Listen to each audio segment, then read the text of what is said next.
Why are you dancing during special military operation? This video was recently filmed in Moscow and posted online. A woman off-screen reapproaches Moscovites for dancing on Arbat during the so-called special operation. It is impossible to ignore Russia's war against Ukraine even in a prosperous capital. Daily life here has also changed. Navigating around the city is difficult due to radar interference. Due to drone strikes, flights are periodically postponed at airports. It has become more difficult to purchase a foreign car or branded clothing due to sanctions. Moscovites are also concerned about rising prices.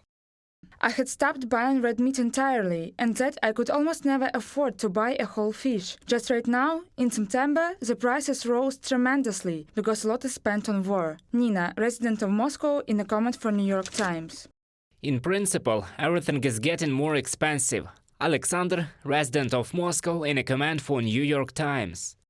According to the Levada Center, inflation worries more than half of Russian citizens, 53%. In second and third place are corruption and Russia's war against Ukraine. Almost every third respondent considers these problems to be the most important, and this despite the Kremlin's attempts to minimize the topic of war on the information agenda. However, it is worth considering that in Russia it is dangerous to answer questions honestly. Therefore, the number of people dissatisfied with the so-called special operation and its consequences for the country may be many times greater, experts say.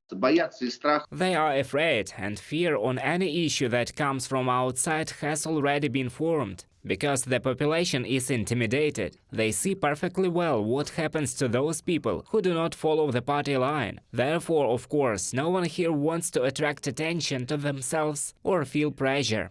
People in Moscow are reluctant to make direct contact with journalists, especially when the issue concerns Russia's war against Ukraine. And those who agree insist on anonymity. Journalists from the New York Times asked a woman working in a Moscow city business center what she thought about drone attacks in the business district. She immediately refused to answer, but later wrote to the correspondent on Telegram.